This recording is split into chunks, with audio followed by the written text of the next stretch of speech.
Good morning. This is Grow and Preserve, and I'm Carter. I'm so glad you're here today. We are participating in the Three Rivers Homestead Every Bit Counts Challenge. So today, I'll have to look at the calendar. I think today is day 4. We're going to do a quick and easy recipe today. It does involve canning, and it's delicious. It's just a small batch. So let me show you. We're using this book. It is Williams-Sonoma, The Art of Preserving. I'll try to find that online for you. And we are doing the bruschetta topping on page 200. So it only makes 6 half pints. So I'm using my small batch canner today. And this little thing with my little I have 6 half pints in here. So my small batch canner is an old stock pot that everything was sticking to, that I just bought this little insert, this little, I don't know, whatever you call it, little rack. Let's call it a rack, from Amazon, and it was like $9 or $10, and it turned that old stock pot into a small batch canner. So I'm thrilled because my regular water bath canner is huge. All right, I'm gonna bring you down and show you what we have going into this recipe, and then we'll get started. Okay, so we're gonna need 5 pounds of tomatoes. So I weighed these out last night. These are from my Roma plants. We're gonna need 1 1/4 cups of dry white wine. This is a Chardonnay. I don't know whether it's dry or not. Honestly, I just keep it in the refrigerator for guests. So we're gonna find out. That's what we're using. We need 2 tablespoons of white wine vinegar. We need 2 tablespoons of a golden balsamic. Have you tried this stuff? Oh my goodness, it is delicious, absolutely delicious. We need, now I'm gonna tell you the recipe calls for 2 tablespoons of fresh lemon juice. But fresh lemon juice is not really what we need in canning. So we need a lemon juice that's guaranteed to be 5% acidic. So I'm gonna use bottled lemon juice. You should probably use bottled lemon juice yourself, but your mileage may vary. I need salt and pepper to taste. We need 4 cloves of garlic. I have 5. And, oh, basil. I knew there was something missing. I have a ton of basil that I just picked this morning. So we need 1/3 cup firmly packed and chopped basil. So I have no idea how much of this I'll use, but I have so much basil in the garden right now that I think one of our next recipes will be, let me bring you back up. I have so much basil in the garden again that I think one of our next recipes will be some more pesto for the freezer. I've done 2 batches of pesto now for the freezer, and I think I have maybe 10 meals worth. Can't have too much pesto, I guess. I may run out of freezer space just from pesto, but we're gonna do some more because it is delicious. So what I'm gonna do now is I'm gonna take the core out of these tomatoes, put a little slit on the end, drop them in some boiling water, just for maybe 25-30 seconds. They'll start to peel back, and then I can slip off the skins really easily. So I'm gonna do all 5 pounds. We did this a bit on I think it was a salsa video that we did the other day. So if you wanna see how to do it, go back to that one. It's like watching paint dry, watching me peel skins, right? So I'm not gonna put you through that. Once I get all of those peeled, we'll chop them up. We'll start adding the other ingredients. We'll get it cooking and canning, and then we'll be great. Okay, I'll be back as soon as I finish peeling the tomatoes. We're done with the not so fun part. I have all of my tomatoes skinned. I just squeezed out some of the seeds and then I chopped them. It says to chop them into 3/4 inch pieces, but I think that's a lot easier to do before you take the skin off. So, they're as good as they're gonna get. So I have put in 2 tablespoons of the white wine vinegar and 2 tablespoons of the white balsamic vinegar. And then we're gonna put in the wine, 1 1/4 cups. So I'm at 1/4 cup here. So we'll take it up to a 1.5 cups total in there. But I wanted to show you my little wine opener. This is the coolest thing ever. My daughter bought me this. If I can find a link, I will. So there's a little, I don't know if you can see that little pointy thing in there? So it goes right into the middle of the cork. And then you push down. And then pop this thing.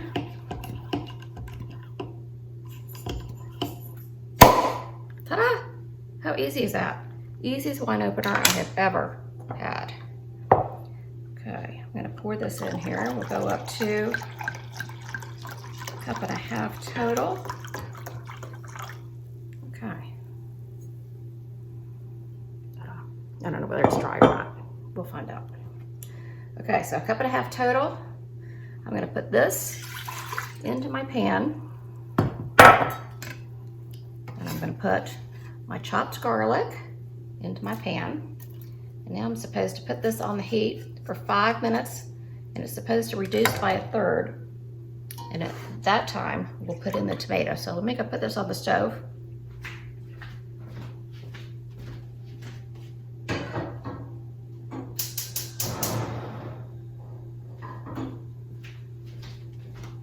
Okay, while that is going, we're gonna chop the basil. We need 1/3 cup packed, chopped basil. So I've just washed it, spun it dry. You know what, I'm gonna take you down so you can see a little bit of this.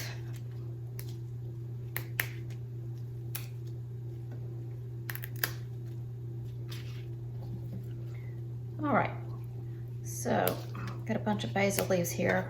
Again, I don't know how much 1/3 cup chopped packed is going to end up being in stalks here.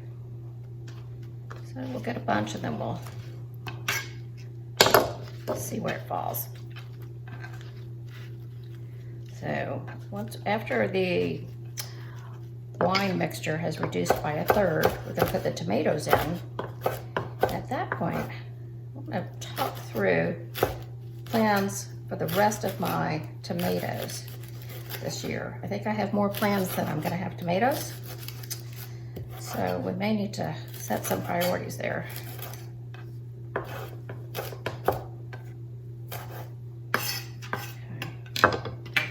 Let's see. Let's see if I can pack that in really well. I love basil. So I'm not going to skimp on the basil. I think we could go with a little bit more, don't you? Maybe not that much more. This much more. So we're definitely going to make pesto. I do love pesto, and now I have found a low-carb noodle that I like, so that makes it all the more exciting. We do try to stay as low carb as we can, but you know, summer and fruit season, it's a little harder. And then of course there's fall and, you know, sweet potato and winter squash season, and you know, that's a little harder than it looks too. Okay, we're gonna call that good on the basil. Got some jumpers, but that's all right.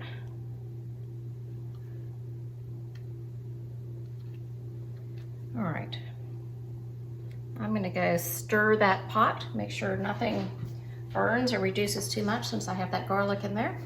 And I'm gonna move you over there so we can do the rest of this together.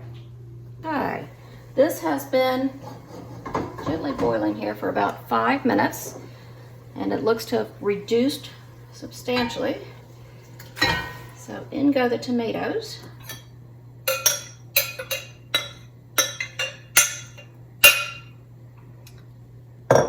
We're supposed to boil these gently for about 10 minutes until they are heated through, and then we will add the overflowing basil, salt and pepper, and the lemon juice. My jars are in here heating up. Now I want to talk to you about tomatoes.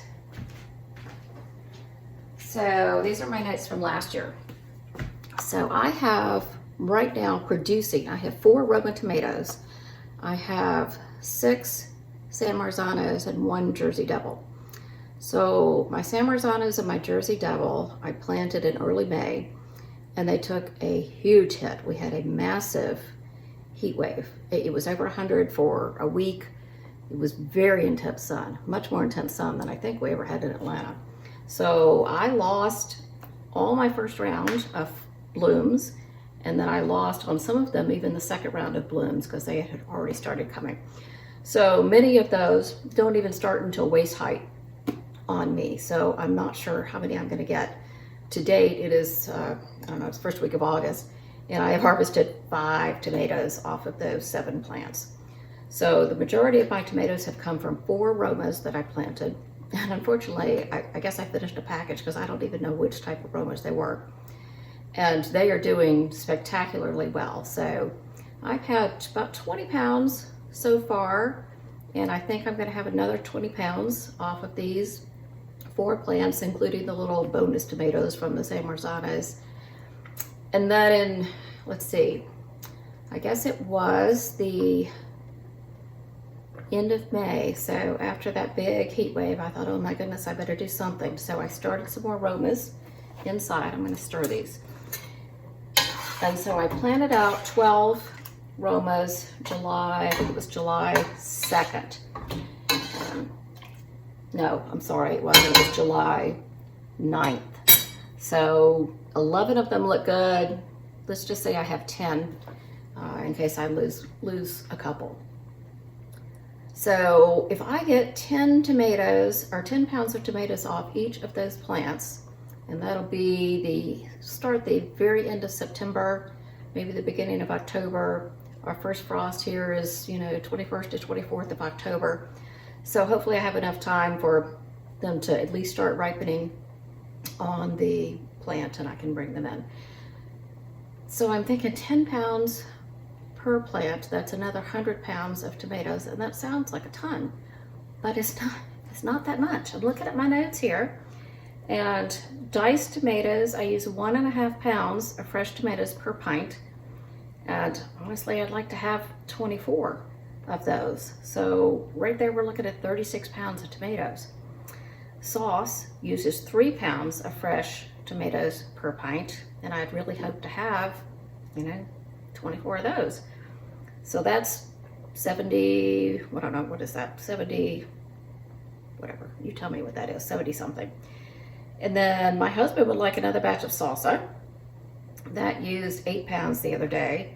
This used 5 pounds today. I don't need any more of this. 6 will be plenty. I'll just use it as a, an appetizer spread with some crackers. And then I'd like to make also, I'd like enchilada sauce. I'd like pizza sauce. So I'm gonna be short on tomatoes. I was looking through enchilada sauce recipes yesterday, and the ball enchilada recipe calls for canned tomatoes, which seems very odd to me. You would think everything would start with fresh tomatoes, but it actually starts with canned tomatoes. So I think I'm gonna have to move that one to the canned tomatoes. I think I'm going to, my next batch of tomatoes, I hope will be diced tomatoes. So I may have to do a couple small batches of those. I want to get those set because the sauce takes so many tomatoes. If I have to backfill with some stock just so I have enough for a year, if I have to get some cans from the grocery store, I suppose I can do that. So that's my plan. Oh, and then the pizza sauce.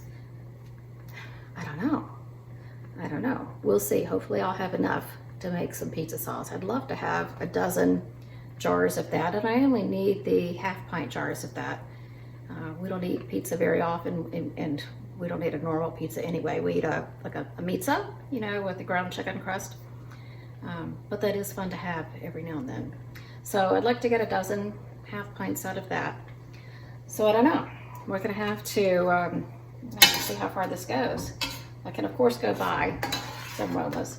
But I was hoping not to have to do that this year. I had to buy everything last year because the house was on the market and we were moving in the middle of the summer. And anyway, these beds that I showed you the other day, they didn't go in until I think it was last September. So I didn't have any summer harvest of anything anywhere because we sold our house in Atlanta in May. But we knew we were moving before then. So I didn't do any homegrown anything last year except lettuce and spinach and my winter harvest of broccoli and cauliflower and Brussels sprouts and those things. So not till September did I get to start anything fun. So I don't know. I really do want the enchilada sauce, and I really want the pizza sauce, and I need the tomato sauce, but I may just have to buy that pre-made. I don't know. What do you think? If you have any thoughts on that, let me know. So we're going to give this a couple more minutes. I'd like some of that liquid to boil out of it. I'll let that boil down a little bit, and then I'll bring you back and we'll put the basil in, the lemon juice in, the salt and pepper in, and then we'll start jarring it up and be ready to go.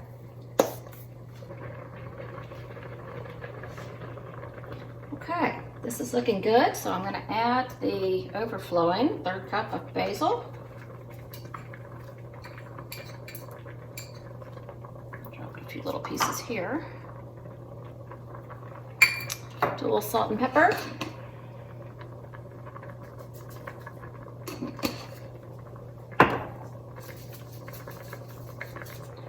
And add my 2 tablespoons of bottled lemon juice. Remember, I told you the recipe used fresh lemon juice, but you really shouldn't do that in canning. In water bath canning, you really have to get the acidity level right. You want to cheat a little bit in canning, do it on the pressure canning side. Although there are people who tell you can't even do that, but I'm okay with that. Okay.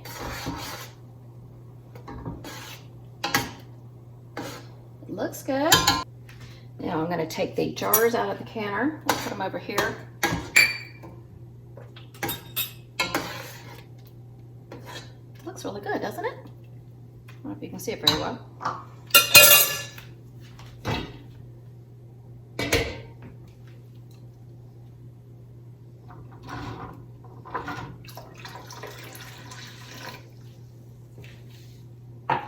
I like those little squatty jars that I used for the salsa the other day. I don't know if you remember those. They were by Kerr.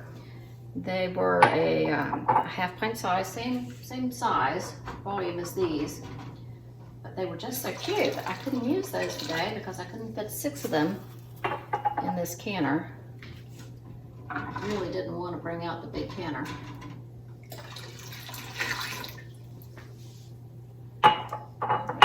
Bring all of these out.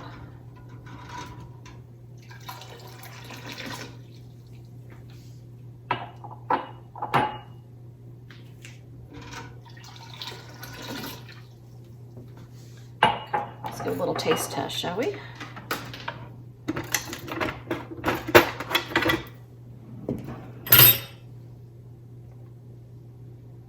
It's gonna be hot. Hot, hot, hot, hot, hot.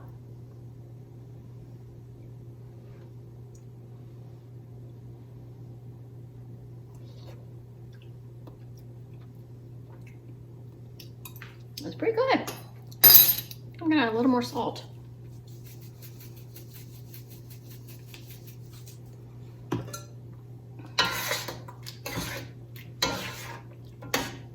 All right, there's still a good bit of liquid in here, so I'm gonna try to get solids in first, and we'll come back and top everything off with liquid. Don't laugh at how messy I am. I think being in the kitchen is just a messy thing.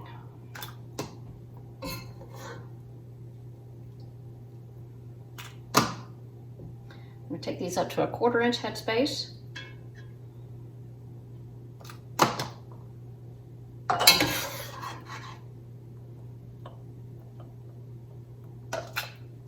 Now. So I mentioned earlier I like to serve these like when we're entertaining. I put out crackers and maybe some balsam mozzarella cheese. And this and a big spoon, and it's really nice. It's also, honestly, it's very nice in pasta. So my husband is maybe out of town. One of these jars is enough for me to have pasta sauce. But since we only make 6, I think I'll use them for entertaining. A little tasty.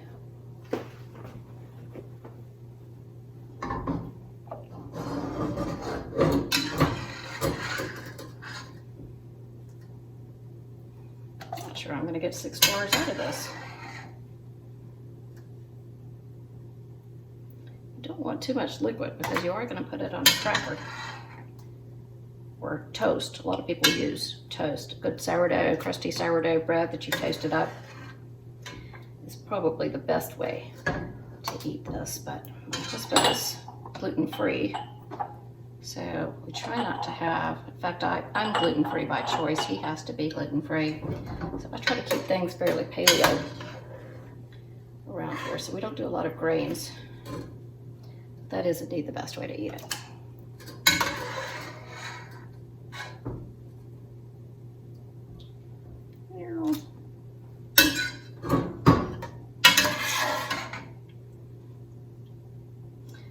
I'm making bruschetta fresh, which is my favorite way to eat it. I will heat it just a touch and then let it feel mostly raw, but it's delicious. But unfortunately, you can't do that with real homegrown tomatoes in the fall and winter. So this is the next best thing. And it's really quite good. I made this recipe, I've done it once, quite a while ago, but we really, really enjoyed it.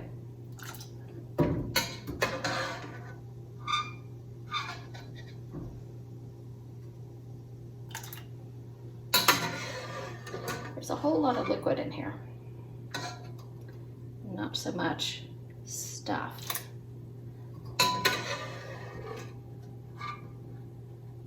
I think that I'm going to stop at 5 jars and use the rest of this to make some cream of tomato soup for lunch. So it's disappointing I only got 5 jars. Put a little bit of liquid in a couple of these.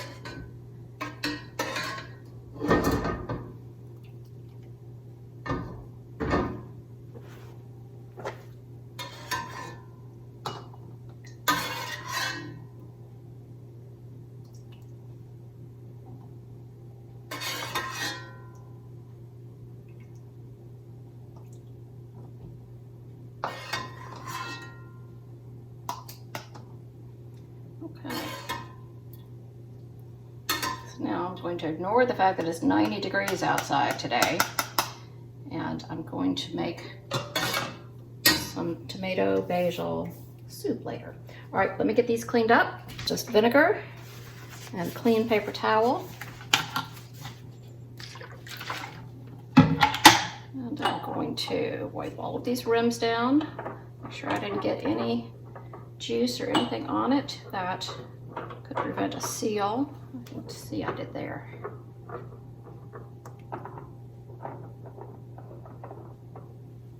I see a little bit. So always do that. Okay, I'm going to put the lids on. So new lids. That one doesn't have a lid. What's going on there? Here we go. Okay, so just until it catches, and then just a little bit farther.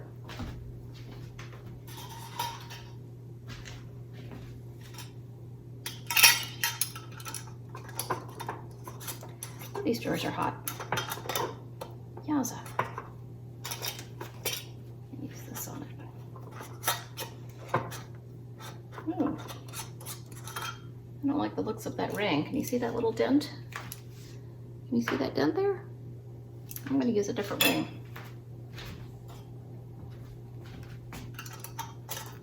Well, that one has done too. Interesting. These were new jars. I'm going to grab another ring. One thing I'm never short on is rings. Okay. Until it catches a little bit farther.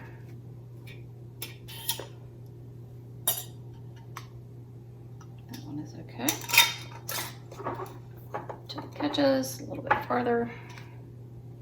This ring is okay. All right, let's get these into the water bath canner. They're going to process for 20 minutes. And then, oh, isn't that beautiful? Look at that. Isn't that just gorgeous?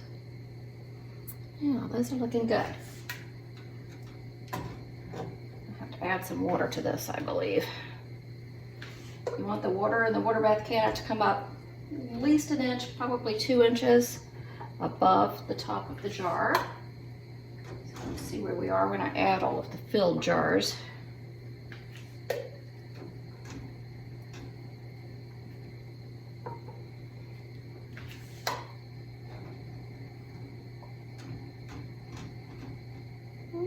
I'm going to add just a tiny bit more.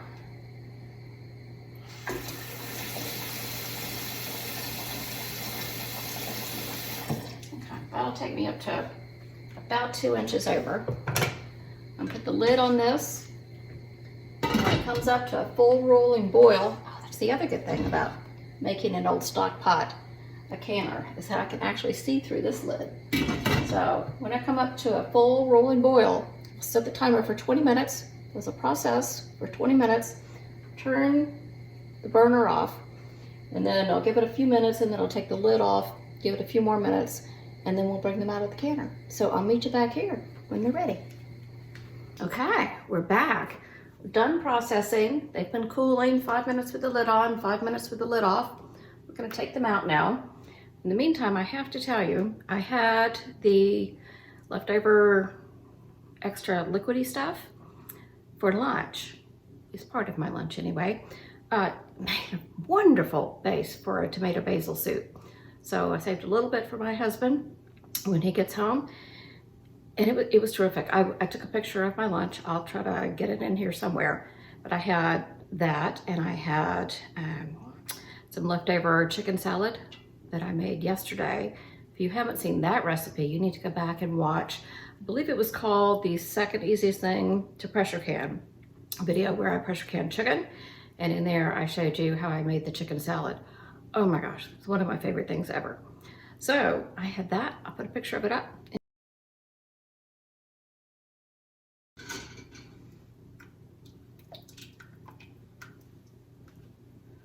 Ooh, it looks so pretty.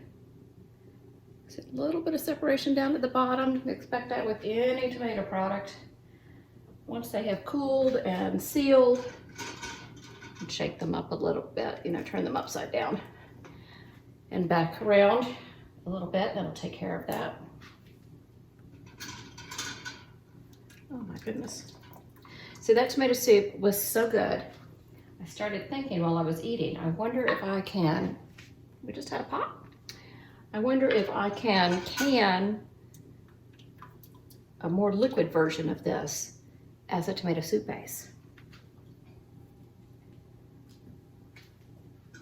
That was delicious. Okay, here's the last one. Remember, I only got 5. So 2 have sealed so far. So I wanted to thank you for coming along with me today. I really appreciate you being here. I love this, and I love sharing, I love teaching, and even showing you my mistakes. I've done a couple of videos where I've made some mistakes, or not necessarily, well, no, some of them have been mistakes, but things went wrong. So it doesn't always have to be perfect. But we're done. I want to again thank Three Rivers Homestead for the Every Bit Counts Challenge, and I'm so glad to be a part of it. Please like the video, subscribe, and I look forward to seeing you next time. Bye-bye.